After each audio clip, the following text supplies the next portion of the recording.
all of you guys' support. So thank you guys so much for being here. We can't wait to come back next year. You keep an eye out for that. In the meantime, we're going to keep this thing rolling with our next Q&A.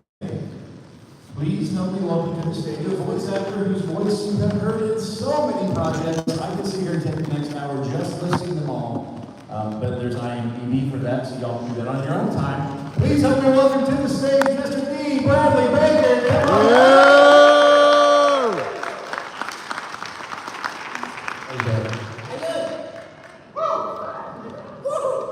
Hello, everybody. So, if you've not been up at one of these, this is a Q&A. It's designed for you guys to get to ask questions. He'll answer them, and if he doesn't know the answer, we'll just make something up on the fly and see how good your BS detectors are. This microphone is for you guys. You're not going to offend anybody if you get up and move around. That's actually what we want you to do. Feel free to come to the microphone. If you have mobility issues, or maybe that's kind of intimidating, just flag me down and I will bring a microphone to you. We want you guys to be able to ask the questions you want to ask. Those places I've never heard the question before. And those places are enabled nowhere in Mobile. So we look at that. Before we get started, because I know it's going to come up, because it always comes up, people are going to ask, somebody's going to ask, how do I become a voice actor? Are there any resources that you can think of that maybe somebody, once they leave this panel, they go home and they're thinking back about, yeah, that was some good advice there. Is there anything you can maybe give these folks that they can do to look into that, to find out where, if you know, they can find those resources? If only there were. If only I had something. Actually, I've got a website called iwanttobeavoiceactor.com, and it's free, and it's everything that I've learned about becoming an actor, becoming a professional artist, a creative entrepreneur, and it's all there. So I started about 10 years ago with that, because people would always ask me, what do you do, or how do you start?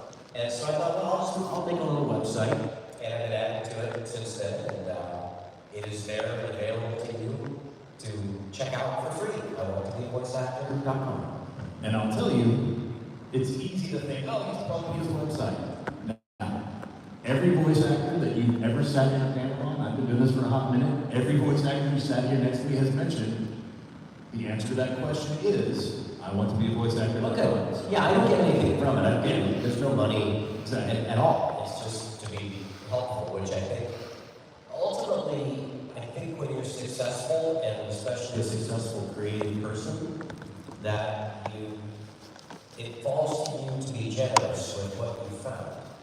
And as an actor, I want more people on the stage. I don't want to get people off the stage. I'm a session player, I'm a collaborative storyteller. And so I want other creative people who are ready for this, who are ready for this, to find their way up onto the stage with me. So it's a very non-exclusionary kind of an attitude that I have, and I think that a creative person should have in general, because it's collaborative storytelling at its core, what it is that I do. And speaking of that, kind of you mentioned getting into the industry, you talked about being on stage, that collaborative creativity. Talk to us a little bit about your way in, because I don't know many people that get into the industry wanting to be a voice actor. They want to be an actor, and voice acting is one avenue in which they can pursue their passion. Because you started with some live performances before you began. Yeah, I did acting as a kid, starting in second grade, doing plays and musicals. Do you do plays and musicals too? He's great. I used to be in second grade too. That's great. Now's the time to start getting your plays and musicals. Only I didn't have conventions like this when I was in second grade. That's part of what's cool about now. So I just kept doing plays and musicals and live performing, and I never really intended to be an actor. I didn't think I was actor material, because I thought of it more as a straight ahead, somebody in a fancy shirt on a stage with a skull in their hand, reciting Shakespeare. And I liked doing that, but that really wasn't my superpower, I didn't think. I just didn't think you could earn a living as an actor. And I didn't know anything about voice acting.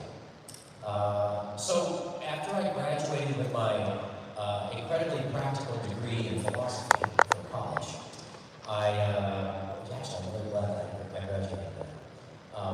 This goes back to the staring at the slope thing. Yeah, exactly. Yeah. I just kind of kept doing those things that I liked, the kind of performing that I liked, which was stand-up and improv and children's theater, but also musicals and summer Shakespeare, just all that kind of performing, most of which didn't pay anything, which I didn't care about because I just liked doing it. Here's the thing, Mr. Second Grader, don't stop doing things that you like to do. Please, always do things that you like to do. Sean. Nobody's gonna stop him from doing what he wants to do. Good.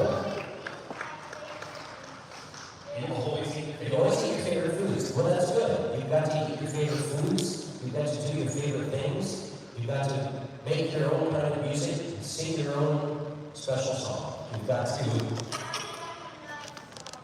What's that? You're into Batman.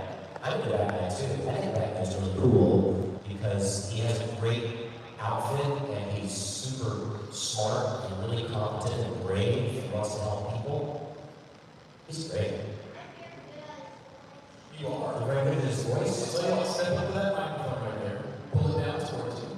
The top. Yeah. All right, give us your Batman. All right, stop. I felt the show. We're going to do a show about Darth. Have a seat, Sean. Oh, he has style. He has flair. See, He's going to help me out. we all need to take pointers from Sean here about the kind of confidence and enjoyment that he's having in being a performer in front of an audience. Does he look fearful to you in front of an audience? No, he's not afraid at all. Batman's not afraid of you, Sean. I think that's absolutely the way to go. I take a lot of inspiration from that, Sean.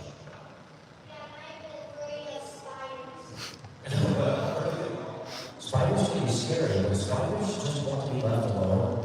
And I tend to take a spider and just set it outside the house. Yeah. You want to sit back there? Or you want to stay here? You stay here, you want.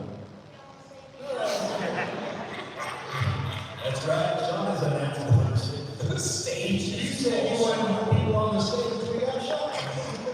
My wish is granted. Absolutely. So I kept doing what Sean is doing right now, and that led me into voice acting. I was about late 20s and 30s when I started saying, I think I want to be a voice actor because I think it suits my talents and my interests. And yes, is that true? Action pose, Sean. Action pose. I'm Batman. Wow. The Superman that Batman stole his me. The third is okay. That's great. So that's I made my way like Batman, crouching in the shadows, but I made my way eventually to realize that voice acting is the most amount of fun, the least amount of work, and the most amount of money. So I found voice acting and found me through those stuff. Do you have any questions, Sean? So, Batman is my favorite superhero because I got a lot of names about him and I do his moves. Yeah, that's it. Well, you want to sit down? What else is there to say? Okay. Sean, wow, That is not part of our action. Batman seems like he can fly, but he can't. But he's making those leaps. It's amazing. Good job, Sean. Thank you for your help. Thank you, Sean. Thank you, Again, this is Q&A. You guys can ask those questions if you have questions come on up. Let's talk a little bit about, there's a ton of projects that we heard you on. How does one kind of become the go-to for animals, monsters, things that don't necessarily have a defined sound, but we kind of know that we want them to sound unique, but... Right. The reason I locked into that was, as I said, I didn't really have straight-ahead acting training. I just did a lot of oddball performing, and a lot of it was improvisation, too, in front of a live audience and all. And when I got to Hollywood about 30 years ago, I realized that they need monsters and dogs and creatures and aliens and all kinds of weird stuff, which I liked. I mean, because I always liked monster movies, I liked animal and nature documentaries.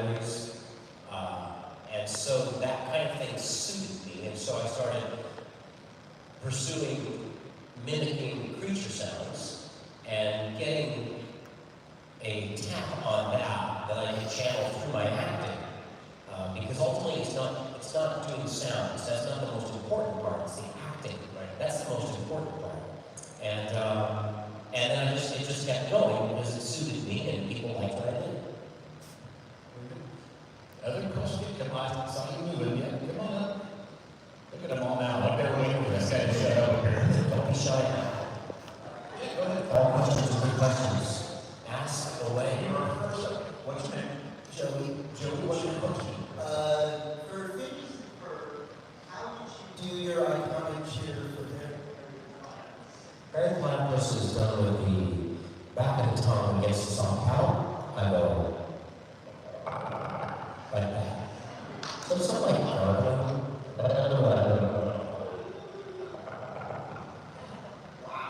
Wow. I've seen so many people try and just fail. Well, now you have the tools, you have the knowledge to do it yourself. And there's no things that are okay. Hey. Hello? Are you pointing at me in your phone? You got something to show me? Yeah, that's fine. I'm just hold on a second. I gotta hit start. Is it done? I see it. That is done. My name is Jay. Hey, Jay. Good pleasure. Here, use my mic. I'm gonna step back. Okay, so that's again. My name is Jay. It is a pleasure and an honor to meet you, Mr. Baker. So two questions. One, since we've all been hearing that Phineas and Ferb is returning for 2 new seasons, which is amazing. What are you most excited about with the return of Phineas and Ferb playing as Perry or any additional voices on, this return? Well, the most exciting thing about it is that it's coming back. It's of all the things I've ever worked on, it's one of the most popular and beautiful and fun and requested, and I think it's going to make a lot of people happy. So that's what I'm eager for. That's good, because in my honest opinion, Phineas and Ferb is one of those shows that, made summer stories pretty popular, like Gravity Falls, right? That's also amazing. And so my second question, see that you're a really big voice actor, I've asked a few people about this. Have you ever thought about getting into the anime voice acting, sphere, like any type of anime roles in the medium, like old school or new school, or just sort of like, being that together? Anime voice acting, for the most part, pays very little money. And most of it's non-union. And so I couldn't do it. So it's not really an attractive prospect for me, per se. Yeah. Oh, that's fine. Thanks so much. It is an honor meeting. So it's okay. Next question. Hi, what is your name?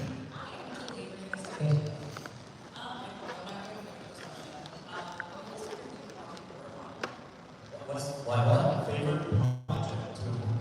My favorite project ever to have worked on? Well, I'm not sure if I can choose a favorite. I would say right out of the gate, it was very exciting to work on Space Jam. Because that was kind of a big movie with all these big moving parts. And it was very exciting to be allowed to improvise and to recreate these classic characters. It was very challenging. It was also early in my career, so I was excited and fearful. So that was a big thrill. And working on the Clone Wars was also quite exciting because I loved Star Wars as a kid. And we had no idea where all that was going to go, but it was just very exciting to be working in the Star Wars universe. So I would choose those two as the most exciting. Yeah. Talking about those two projects in particular, how much of your performance was give us Dee Bradley Baker's interpretation, and how much was being a vocal match? Like, where was that line? It wasn't so much a vocal match because it was written differently. George Lucas was taking it in a different direction. Like anime, for instance, was a completely different take on that. And so they kind of allowed us, I think, to make it what we were going to make it under the direction of Dave Filoni and with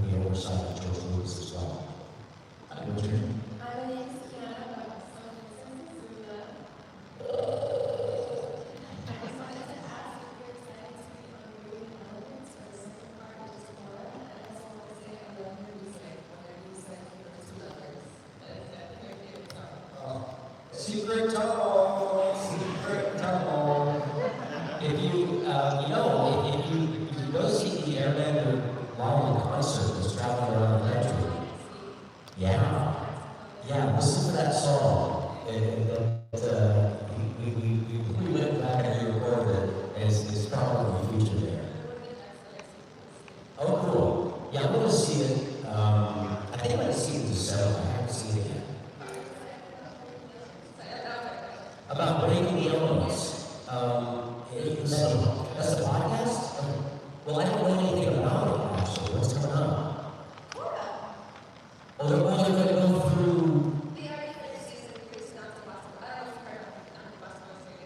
Yeah.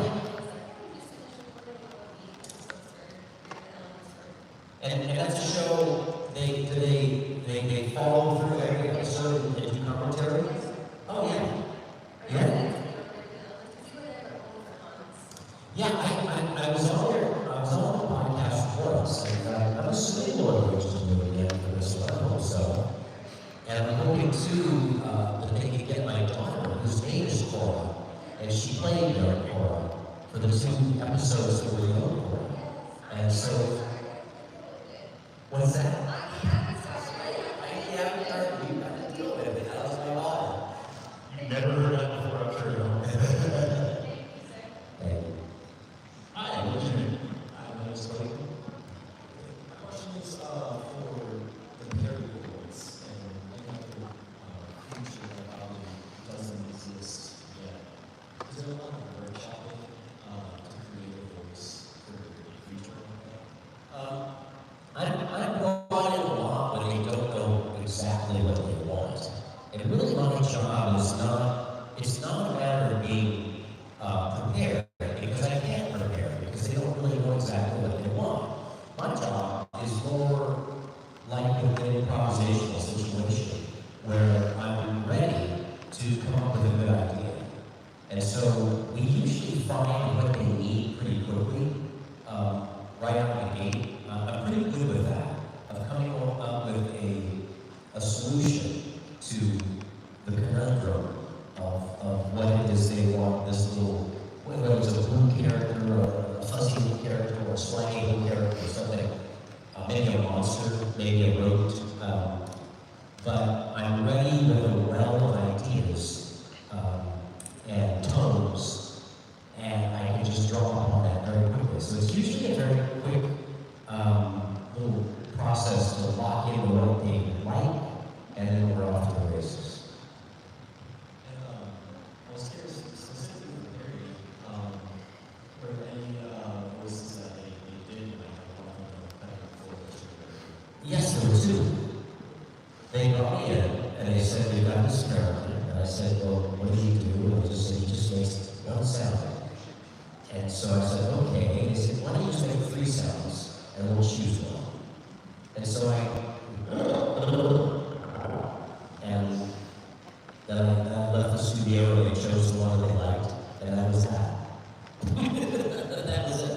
Thank you very much. Colonel.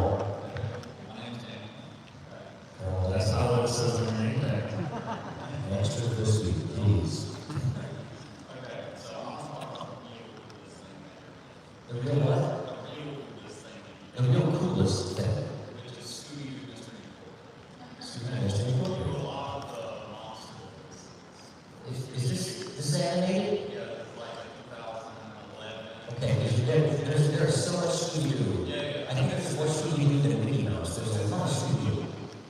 Okay. And I wanted, similar to the last question, what's kind of the process when you go into a monster voice for Scooby-Doo? Are they really, trying to hammer on a single page of like, do they know what they want, or do you just go and improv?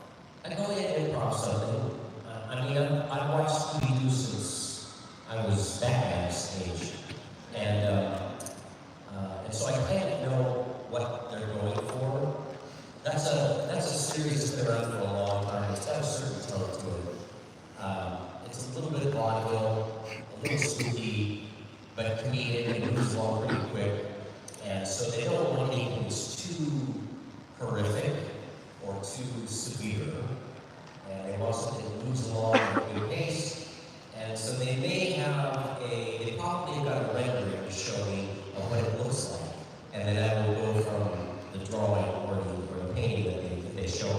and we get a lot of it.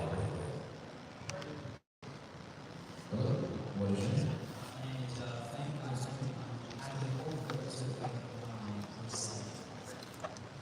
Out of my whole career, what's my favorite line that I've ever said? How about, like a hammer for How about that? How dare you? All right. I love that. Justin. Is there any particular voice that you enjoy doing, but it's very strenuous on you? Well, I'm on there record's my voice. But typically I'll try to find a character choice idea that's not too self-destructive. I try to avoid that, but sometimes, especially when they want a monster, like a boss monster, at the end of battle, it's just like, okay, it's going to be another one of those. Or actually, there's a fair number of SpongeBob episodes, and we're still making a lot of SpongeBob. They're still very, very funny. But it's hard for me not to go through a SpongeBob episode without screaming my lungs out at some horrific thing that's playing out in the SpongeBob episode. Hello, what is your name? Hello, my name is Anatoly.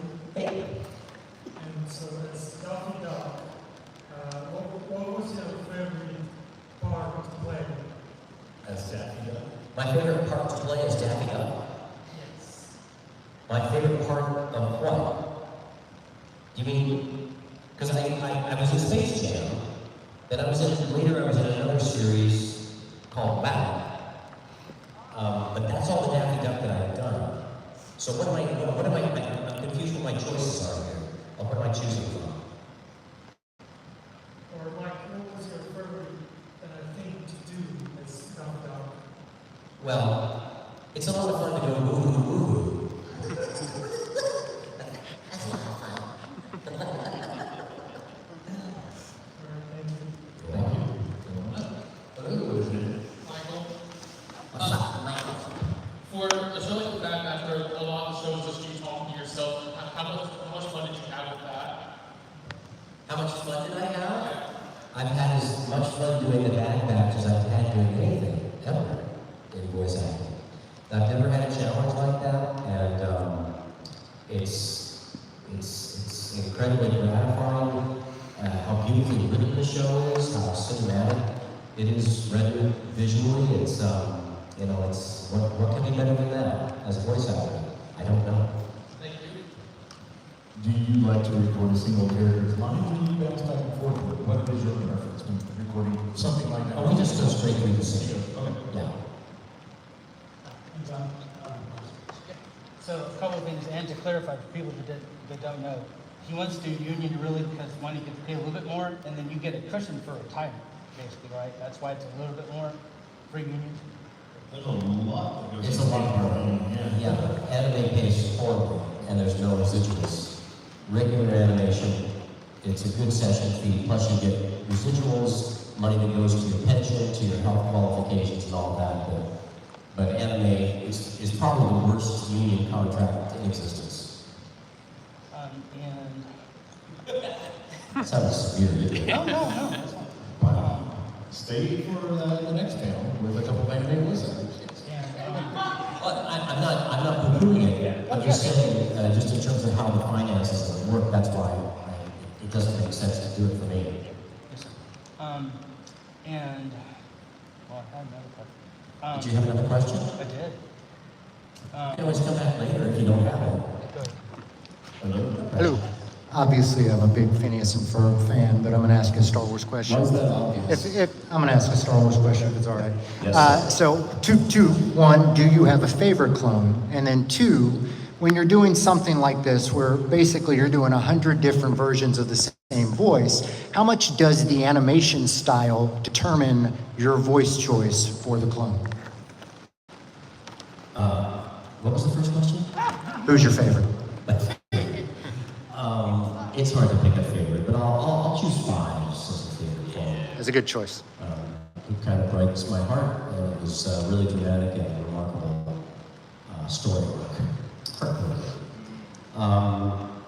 And then the second, what was the second part of the question? How much does the animation style affect your choice in making these differentiations for the clone voices? The clone voices are really more, that kind of delineation is more decided through the script than any visuals, because the visuals come much later. Okay. So I'm not directly interacting with that or seeing that, unless the exception would be is if they're starting a particular character, or there's something unusual about this character, and they want to show me the renderings of it first. That can be helpful, but that's only a drawing, that's not the animation.